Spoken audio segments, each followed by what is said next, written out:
Welcome to the latest edition of the Health and Safety Matters podcast. My name is Mark Sennett. I'm the CEO of Western Business Media, which is the publisher of Health and Safety Matters.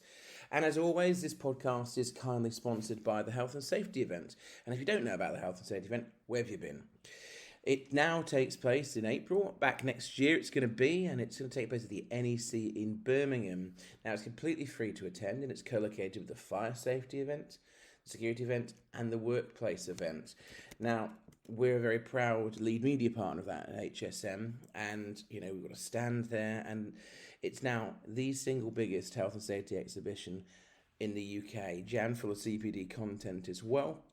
So I would strongly urge you to come and join us, come have a chat with us, enjoy the exhibition and all the great content that's on, and that will take place on the 25th to 27th of April in 2023 at the NEC in Birmingham. If you want more information, all you need to do is go to healthandsafetyevent.com. Now, as always, you don't need to wait for this podcast to get the latest health and safety news. You can go to our website, which is hsmsearch.com. Now, if you don't remember that, just put into Google, your search engine, Health and Safety Matters, and up we pop. Now, the website's a perfect place to go, so you can request copies of the magazine in print or digital form for free 6 times a year, plus the BSIF UK Guide to Health and Safety that we do, and the PPE Insights Guide as well. You can also sign up to get our twice-a-week e-newsletter for free. And you can also, and this is what a lot of people do, go on there, click on the webinars tab and look at all of our upcoming CPD webinars and all of our huge back catalogue of free CPD webinars to watch on demand. So I would strongly urge you to do that. You can also see all the latest health and safety news, prosecutions, and products and services on hsmsearch.com. So, as always, we start off with the news, and we've got quite a bit of news to deal with this episode of the podcast. So, I think where I want to start with it is the key one, which is that the latest workplace fatality figures have been published. So 123 workers were killed in work-related incidents in Great Britain in the last year, according to figures published on the 6th of July 2022 by the Health and Safety Executive. This is the annual data release, which covers the period from April 21 to March 2022, during which time the pandemic restrictions have obviously been lifted and the economy had been going back to normal. Let's not have a lengthy discussion about the economic situation that we will find at the moment. So the industry with the highest deaths was, well, sadly, as what you expect it to be, still construction, agriculture, forestry and fishing, manufacturing. So there was 30 in construction, 22 in manufacturing, 22 also in forestry and fishing. Though agriculture, forestry and fishing has the highest rate of injuries per 100,000 workers according to new statistics. The 3 most common causes of fatal injuries continue to be falls from height, which is 29, being struck by a moving vehicle, which is 23, and being struck by a moving object, which was 18. So the 123 worker deaths during this period is lower than the previous year, though it is in line with pre-pandemic figures. There's been a long-term downward trend, as we all know, in the rate of fatal injuries at work. In the years prior, you got to expect, in this recent year, you had the coronavirus pandemic that made this spike a bit, but now that figure is broadly flat again. So a further 80 members of the public were killed following work-related accidents in 2021-2022. This is an increase on the previous year, but below the pre-pandemic level. This is likely to reflect, obviously, COVID restrictions. So what I mean by that is, public injuries were down greatly in the last set of figures because we all had lockdowns. So now it's gone up. Now everyone's back out in the wild, so to speak. But I think we just need to look at the key statistics here, and I will quote HSE's Chief Executive Sarah Alban in a minute. There's a look at the positives. The figures are down. Yes, I think you can say over the last 10 years or so, they have been down or relatively flat, and some could say, there's been only 123 worker deaths. It's still too many. Everyone has a right to go home safe. That's the fact. But we do have to look at the positives. The trend has been very strong in terms of reducing this over the last 10, 15 years. The UK is really leading the way in that. And that's because of people like you that do the jobs that you do to keep us all safe. And a lot of credit deserves to be there for that. But, sadly, I think all of us listening to this could have guessed what the single biggest sector of problems was going to be, which is construction, and what the single biggest cause of injury was going to be, which is work at height. And once again, that is the case. So we take the good news, which is obviously that stuff is on the downturn again. But, obviously it's sad that we have to report a single death. So Sarah Albom, who's, as I said, is Chief Executive of HSE, said, while Great Britain is one of the safest countries to work in the world, today's figures show we must continue to ensure safety remains a priority. Every loss of life is a tragedy, and we're committed to making workplaces safer and holding employers to account for their actions as part of our mission to protect people and places. So it's also worth saying that the HSE has also published the annual figures on mesothelioma, which, if you don't know, is a cancer that can be caused by past exposure to asbestos. That figure shows 2,544 people died from the disease in 2020. This is in line with the average of 2,523 deaths over the previous 8 years. Current mesothelioma deaths reflect exposure to asbestos that mainly occurred before the 1980s, and annual deaths are expected to decline during the next decade. So, as always, we throw that statistic in every year, as the HSE do. So, for me, that was the biggest news that's come out since the last edition of the podcast. And if you want to read about it online and get a bit more detail, go to hsmsearch.com and put in the search box workplace fatality figures published, and up that will come. Okay, so the next topic that I want to talk about is pretty current. So we've just had a record high temperatures in the UK ever of over 40 degrees. And, I find it really interesting. Many people are lucky enough to go on holiday in Europe and further afield than that and experience temperatures far higher than that. But our country had real issues. We had fires. We had, serious ill health for people that had the side effects of not being used to dealing with the heat. We had runways at Luton melting and not able to have flights. It's a completely different thing than we're used to talking about on here, being quite frank. Well, in winter, I do a news story like this talking about the risks of outdoor working in the cold. So the British Occupational Hygiene Society, BOHS, has talked about, the need to improve heat risk awareness. So they're calling for a greater awareness of the risks to agricultural workers during UK heat waves, pointing out that there is better messaging in the farming sector on heat risks for cattle than there is for humans. So, as we said, when the temperatures rose to record levels, this is obviously a concern. They put this information out. And as part of a significant heat fluctuation, the society cites that the direct impact of heat stress on the human body is a real issue. Workers not acclimatised to working in heat or without hydration and shade run the risks of heat exhaustion, which can manifest as fatigue, giddiness, nausea, or headaches. So Chris Keane, who's the president of BOHS, said, with seasonal workers operating over long shifts over the summer harvest period, the combination of heat exhaustion and the operation of farm machinery is a recipe for both expensive and potentially dangerous mistakes. With record temperatures and pressures on the harvest and food process, there's a genuine risk of heat stroke, which can lead to loss of consciousness and can result in death if not detected at an early stage. The Society points out that each year during heat waves in the UK, hundreds of working age people die from heat stroke. BOHS is calling for farming organisations and the agricultural press to do more to highlight the direct risks associated with heat stress and then the broader impacts of heat stress on safety, mental health and long-term ill health.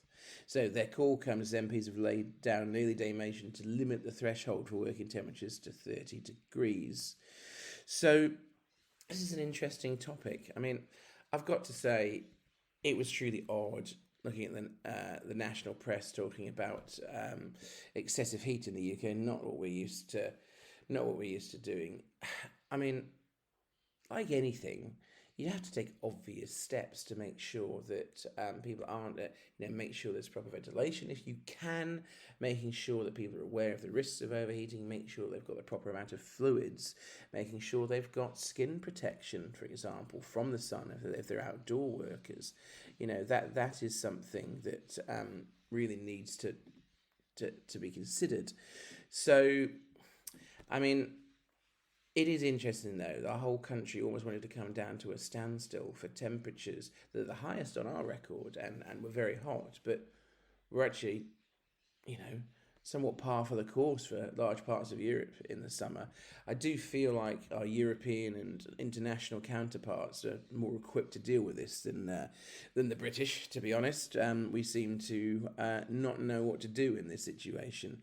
But the issue is a serious issue, and certainly in the agricultural sector, when you are working outside so much, I agree with BOHS. We need to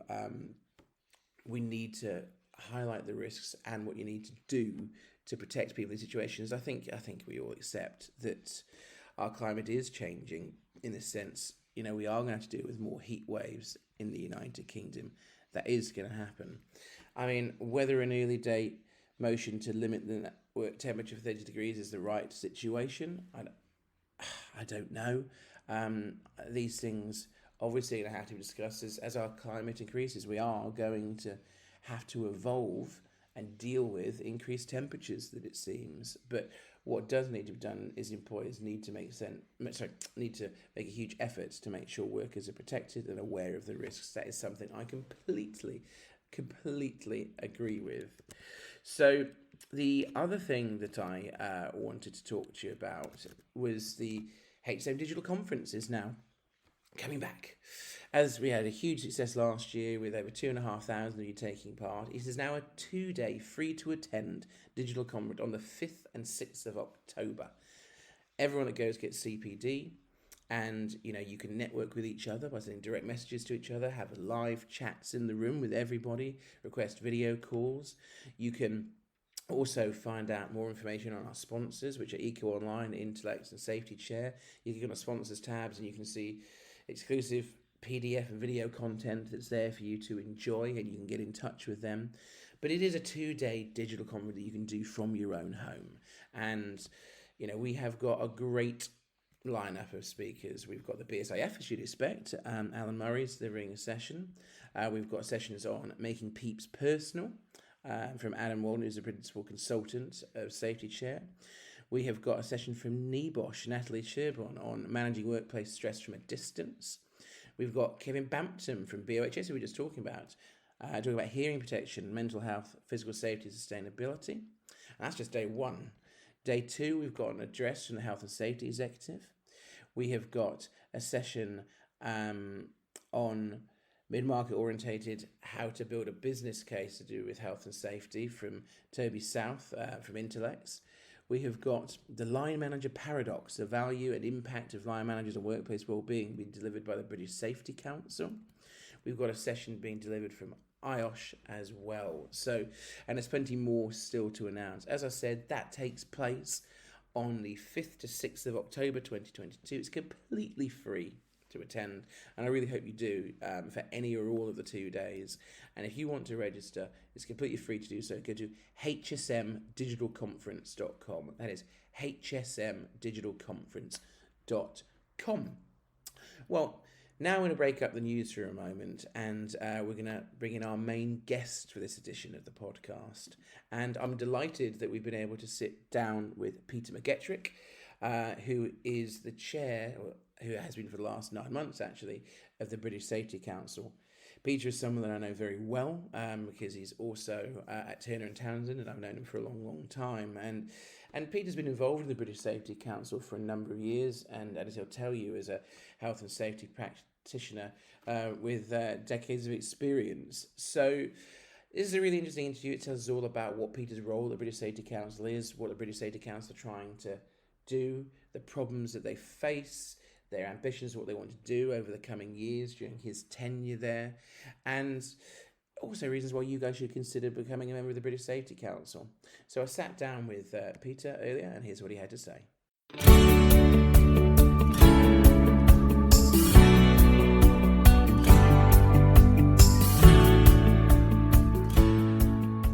Hi Peter, how are you? I'm very well, thank you, Mark. How are you?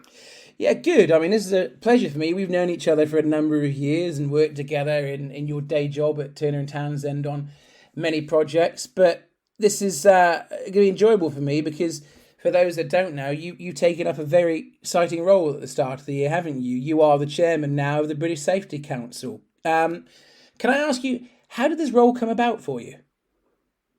Well, I started work as a trustee of the British Safety Council just over 3.5 years ago.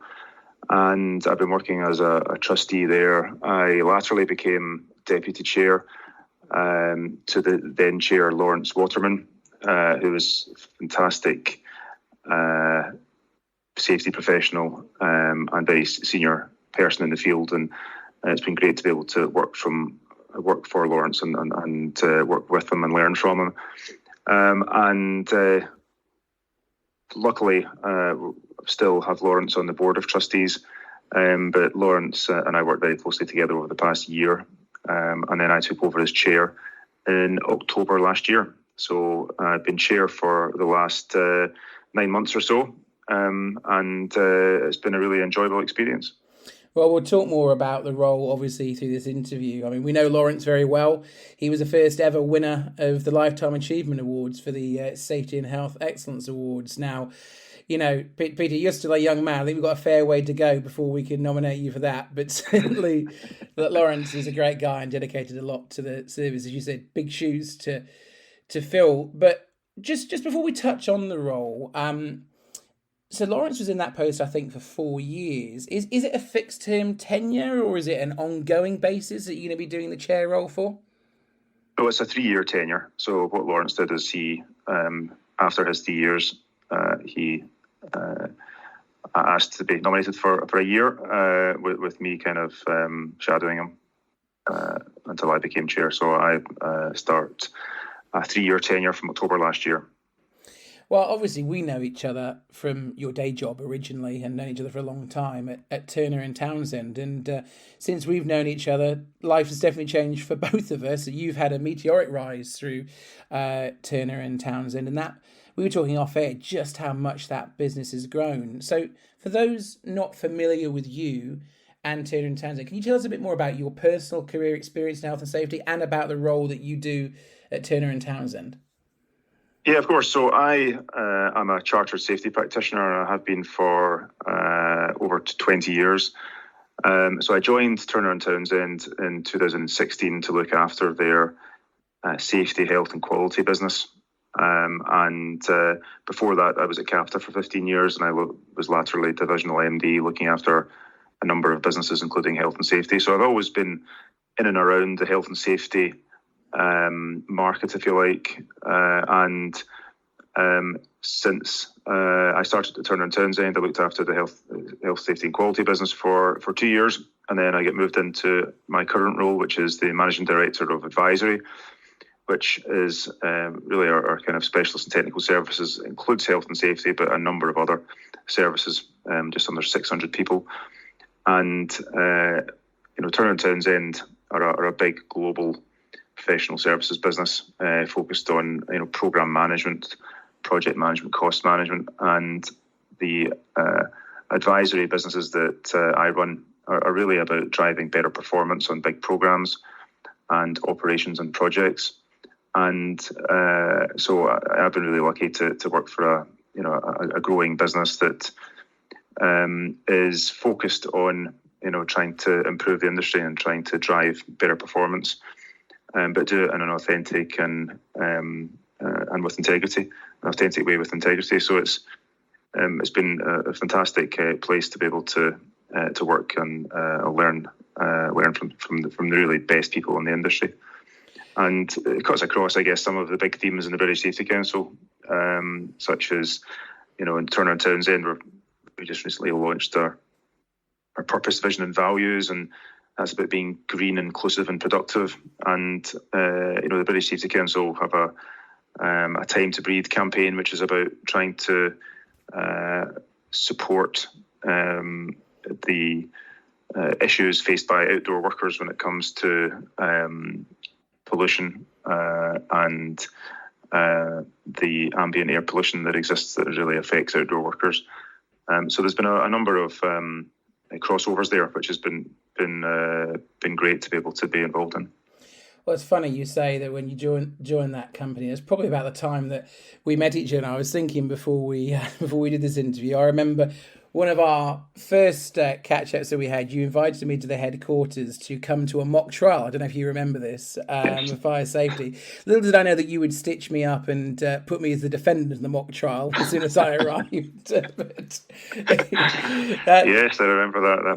That was great with Gerard Forlan, QC, as the judge.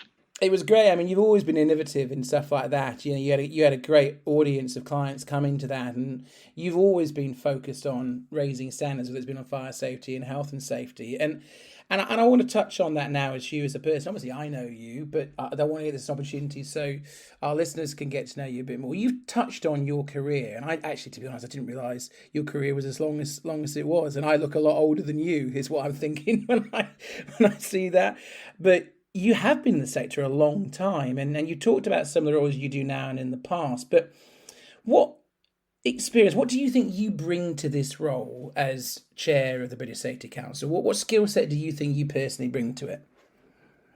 I think that the British Safety Council has a great brand and it's a great organisation, and the difference it makes to people's lives and organisations in terms of their health, safety and well-being is amazing. And the role that I have allows me to talk to our members, talk to our clients, talk to those that the charity touches, and also celebrate their success. And recently I was at the International Safety Awards, and when you start to talk to some of the members and the organisations that were up for award, it's incredible the work that they do to be able to improve people's health and safety and well-being.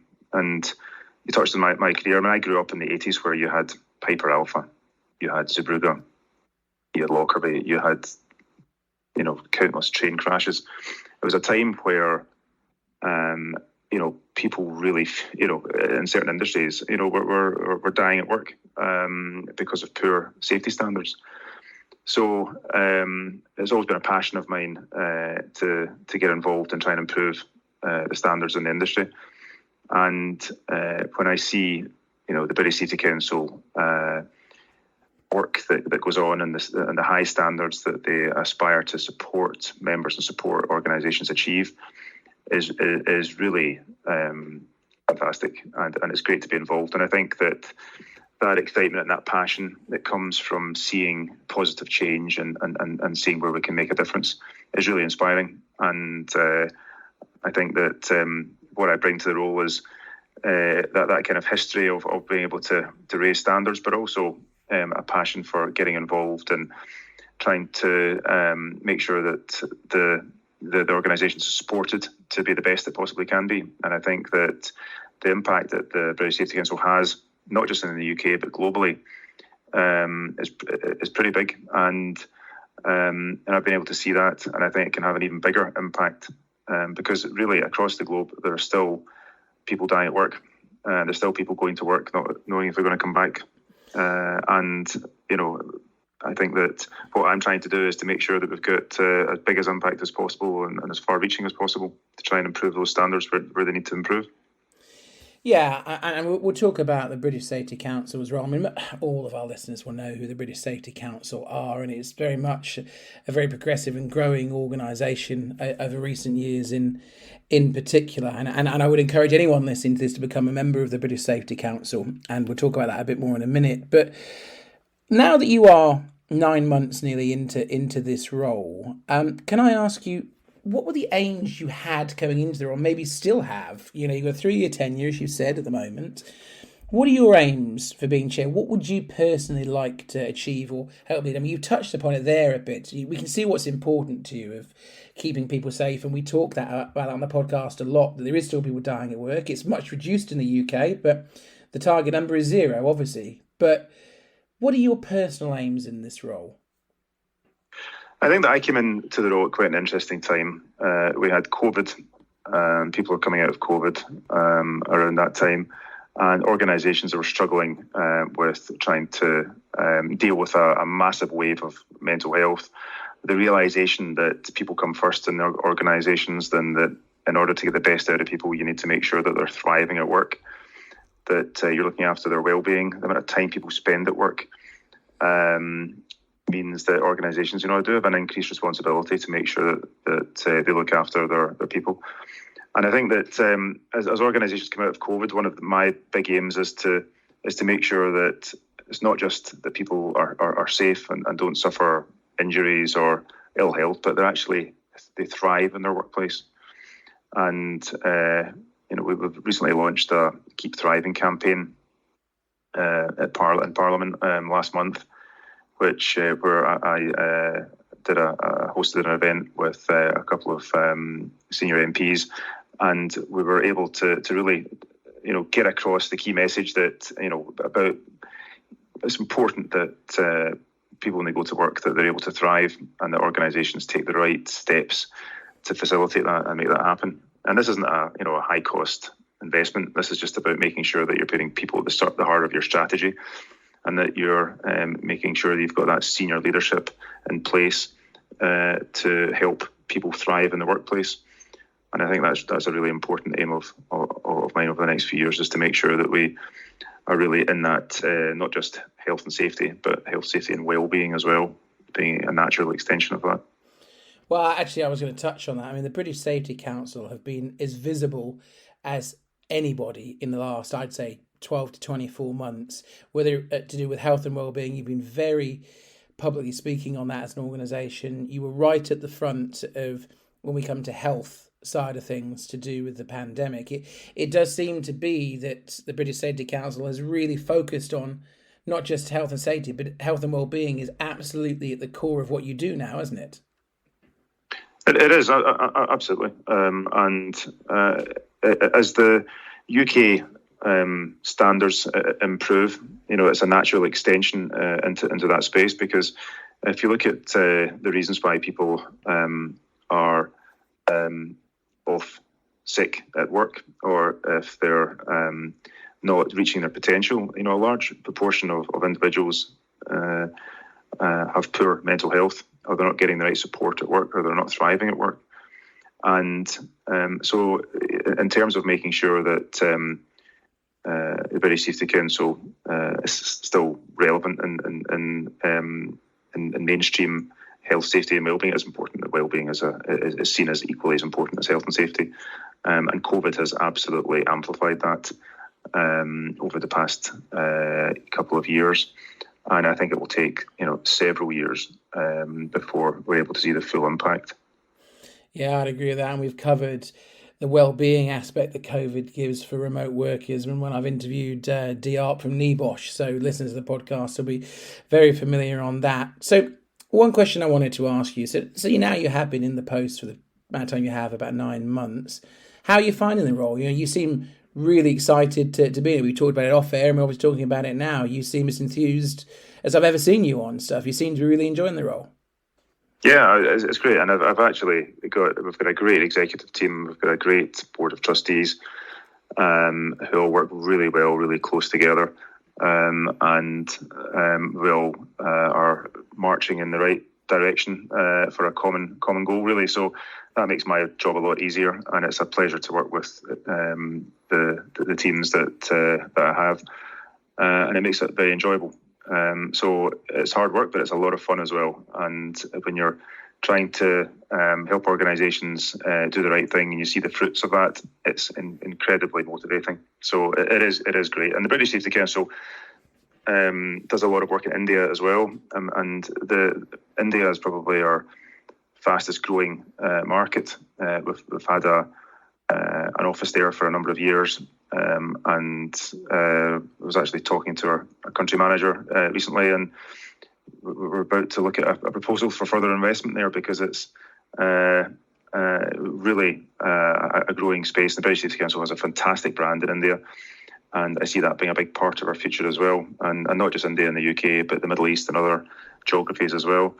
So it's been fantastic to be able to be a part of an organisation that is so far reaching as we are, but also to be able to talk to whether it's MPs or whether it's very very senior people in the sector, or whether it's chief executives of organisations. They're all interested in what the British Safety Council has to say. They're all interested in trying to work with us to help drive standards up, improve performance levels. And it's a very purposeful organisation, and that makes my job a lot easier, and makes it helps me jump out of bed in the morning excited about what lies ahead. But roles like these are often very, very challenging roles. They're busy roles, etc. as well.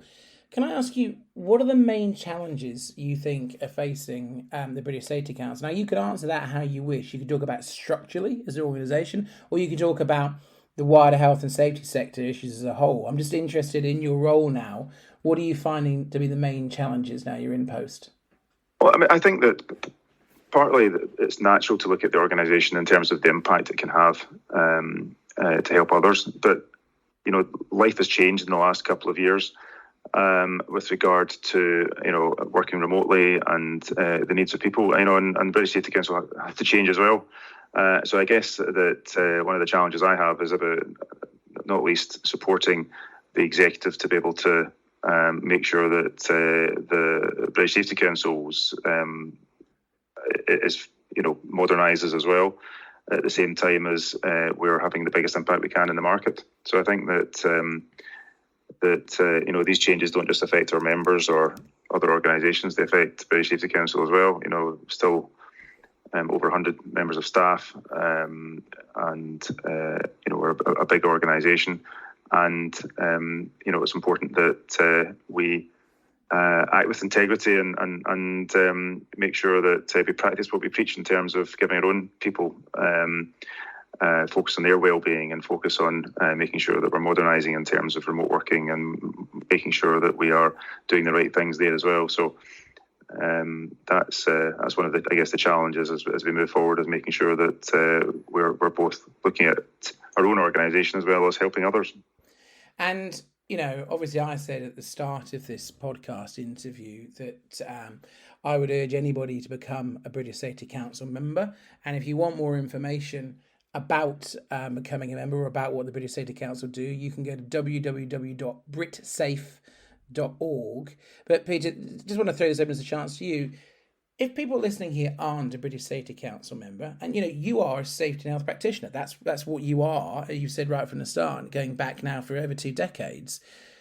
Why should someone like you, or someone listening, become a member of the British Safety Council, in your opinion?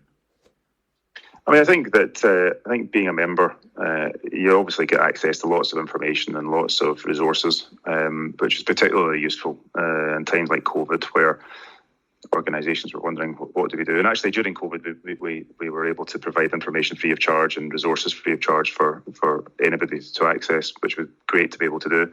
But what it does is that you access to some fantastic information, but also you get access to support and to be associated with a great brand like the British Safety Council, and also some discounts on things like training and some of the auditing arrangements that we have in place as well, which we have a Sword of Honour award at the end of the year, which is the highest standard of health and safety, and it's great to be able to showcase the success of an organisation's health and safety maturity and how it treats its people. So I think that there's lots of ways of being able to access those through membership, and actually there's some other ways that organisations to get involved as well, like our Keep Thriving campaign. Organisations can sign up for that as well on our website, and what that does is it signs up to the principles around putting people first in your organisation, and making sure that leadership are setting the standard in terms of helping its people meet their potential, maximise their potential, and focus on the well-being. So there's lots of ways to get involved with the British Safety Council, and the website has all the information. And hopefully, I'd encourage you to do that as well. Yeah, so obviously, as I said, the website is www.britsafe.org, or you can just put in your search engine British Safety Council, up they come. Peter, obviously, in his day job, is at Turner & Townsend, so if you want more information on Turner & Townsend, you can go to www.turnerandtownsend.com. HSM.com. Funnily enough, Peter, as you know very well, we did a webinar with Turner and Townsend over a couple of months ago, and that is now available to watch for free on demand on our sister publication, Fire Safety Matters. And we did a fantastic webinar with Turner and Townsend on the impacts of the Building Safety Bill. It's completely free to watch, and you get CPD for watching it. So I'd urge you to go to fsmatters.com or Google Fire Safety Matters, click on the webinars tab, and there is that webinar for impacts of the Building Safety Bill on that tab. But if people want to get in touch with you personally, is the best way to do that via LinkedIn or follow you on LinkedIn? Is that the best way to do it? If anyone's got a question about Turner and Townsend or British Safety Council, what should they do, Peter? Yeah, I'm on LinkedIn, and I'm quite active on LinkedIn. So please message me on LinkedIn or connect on LinkedIn, and it'd be great to hear from people.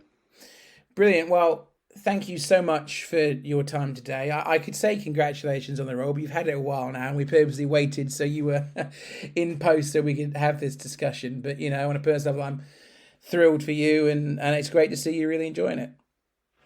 Thanks, Mark. Thanks very much. Great to see you again, and look forward to listening to future podcasts as they get released.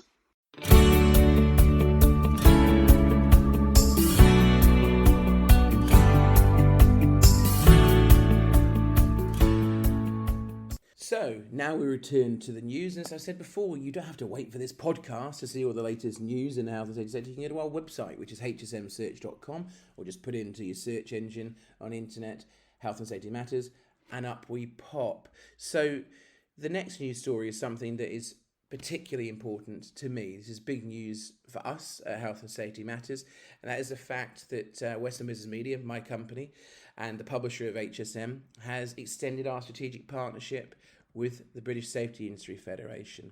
So we have done a big news story out there and press release, and all you need to do is go onto our website, hsmsearch.com, or the BSIF website, put in the search engine, Western Business Media, and up it will pop.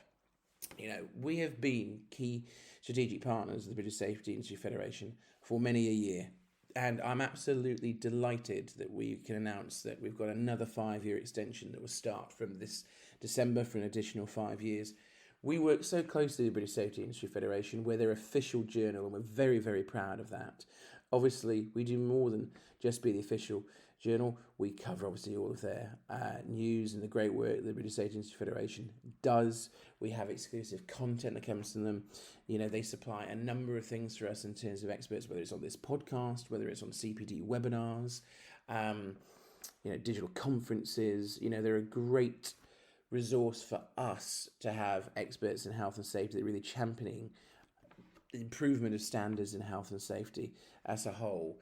And, you know, obviously we launched the Safety and Health Excellence Awards together with the BSIF, which incorporated the long-established BSIF Awards. And, you know, that happens every year, and you guys have massively got behind that over the last 5 years. And yes, we will be opening entries for free again for the Safety and Health Excellence Awards in September of 2022 and run the event again, which obviously takes place at the Vox in April of 2023.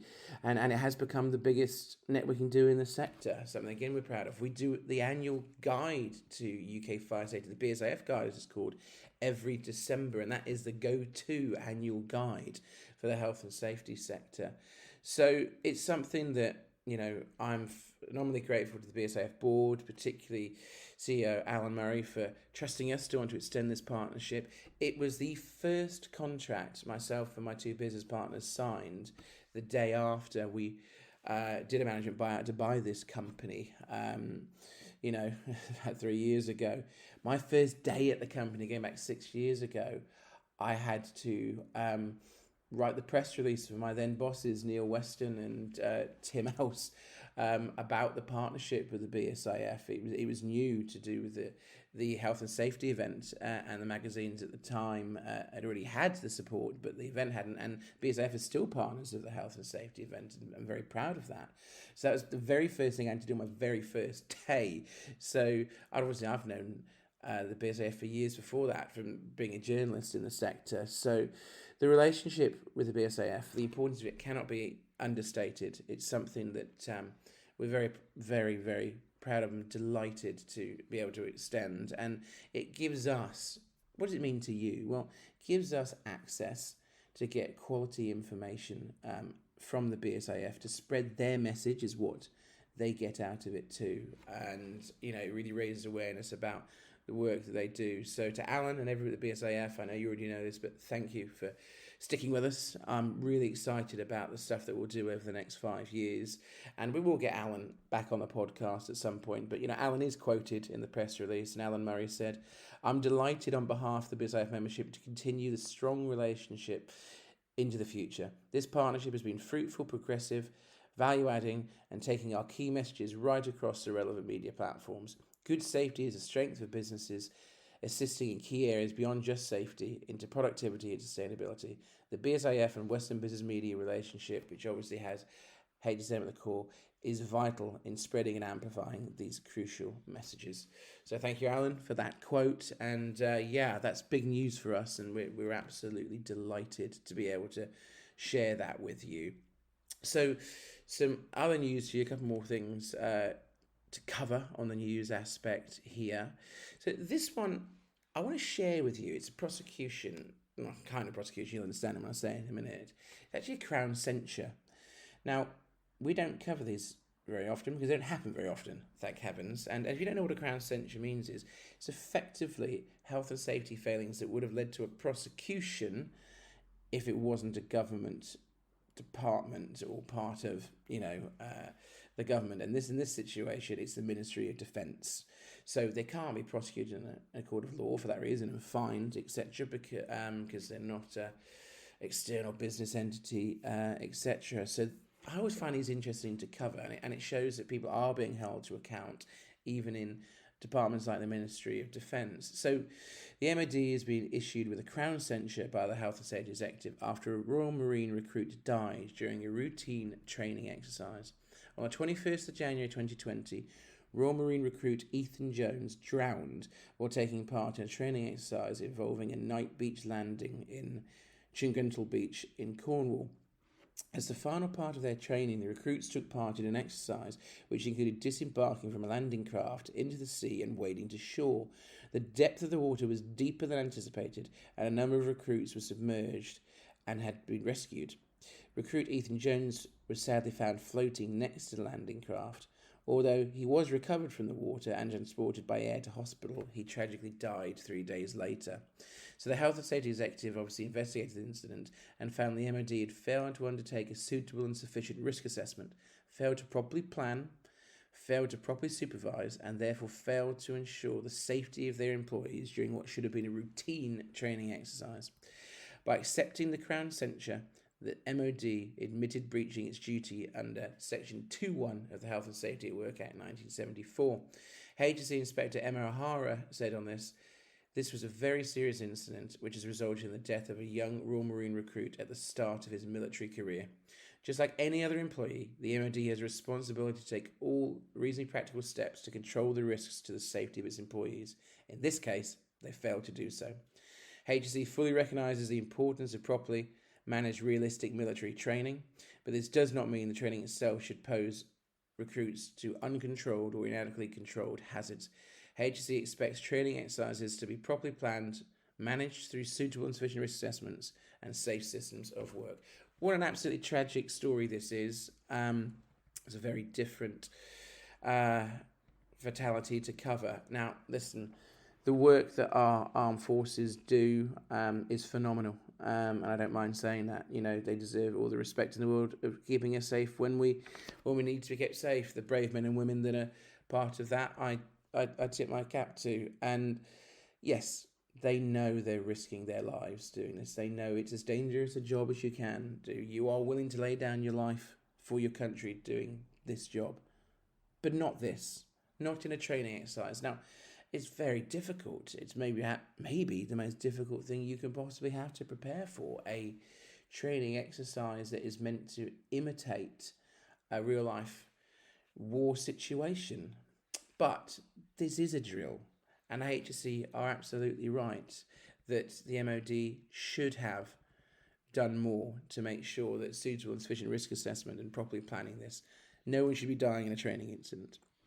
And it's no different than what I said earlier, that everyone has the right to return from work safe. And in this situation, this is training to do with work. This isn't a real life combat situation. And I'm not downplaying the difficulty of having to simulate this and the risks involved. But, this is a true tragedy. And, it's heartbreaking. And, my thoughts go out to the victim's family and friends. But I wanted to share this with you because we do cover court cases from time to time on the podcast, because this is something very different. And some of you may not be aware that, people like the Ministry of Defence can be prosecuted via Crown censure for this. So, it's a fascinating one. But we obviously cover prosecutions in depth all the time in the magazine and pretty much daily, sadly, on the Health and Safety Matters website. So I would urge you to go to hsmsearch.com, click on the news section to see all of the latest news. But if you want to see more information on this, just go to the website and type in MOD Crown Censure, and up it will pop. So the last thing I want to cover is the fact that registration is now open for the Southern edition of Safety, Health and Wellbeing Live, or SHW Live. Now, you'll know very well this originally took place in Manchester earlier in the year. Well, the Southern one is taking place in Farnborough International on 28th and 29th of September 2022, and HSM is a very proud media partner of this event. The first one was really enjoyable in Manchester, and, for those of you based in the south of England, this is your chance to get quality CPD for free, attend free, and see all the latest products and services in an exhibition. So, it offers, as the organisers say, it offers great CPD opportunities with great networking opportunities and a great chance to see, fantastic leading brands in the health and safety world. So, they've released a press release on this, and the organisers, which are What Else Events, and that is Tim Else, my former boss, they're pleased to announce that registrations are now open for the event that takes place at Farnborough International Exhibition and Conference Centre, as I said, on the 28th and 29th September 2022. Safety, Health and Wellbeing Live aims to champion excellence in workplace safety and occupational health, as well as inspiring improved standards in mental health and well-being. So this unique regional event is designed to enable the occupational safety and health communities to shift the dial on health and safety culture in the workplace. So professionals responsible for health, safety and well-being within their organisations, so you guys that are listening, are invited to register now to come and discover for free the latest innovations and also enhance your professional knowledge, discuss industry trends and build important relationships with other industry professionals in the community.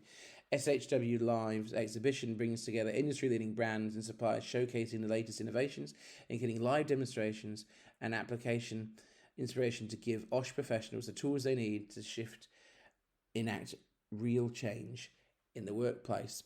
So it's a 2-day event, as we said, and there's a huge variety of speakers.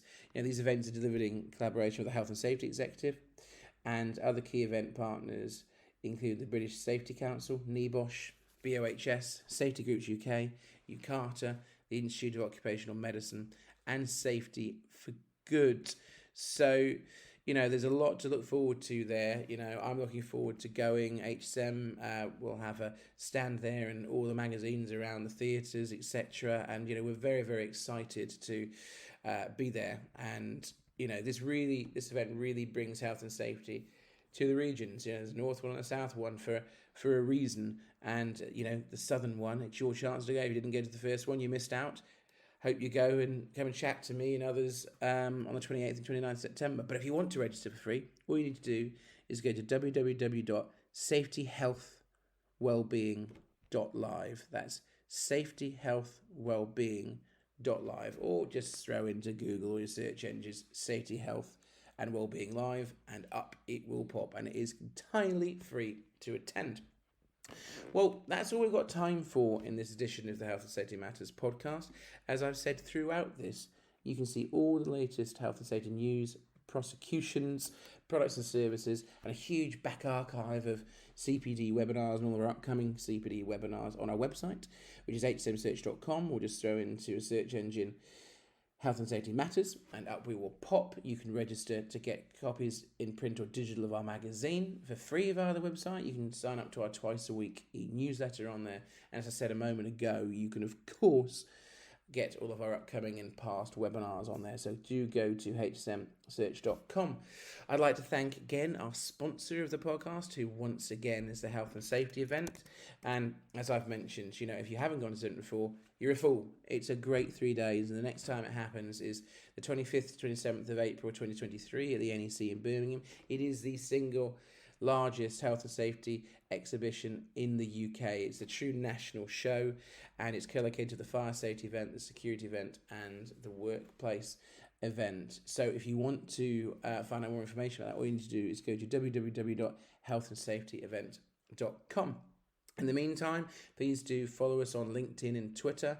If you've got any feedback on the podcast, use the hashtag HSMPodcast. But thank you very much for taking time out of your day to join me. I hope you've enjoyed the podcast, and I look forward to welcoming you on the next edition of the Health and Safety Matters podcast.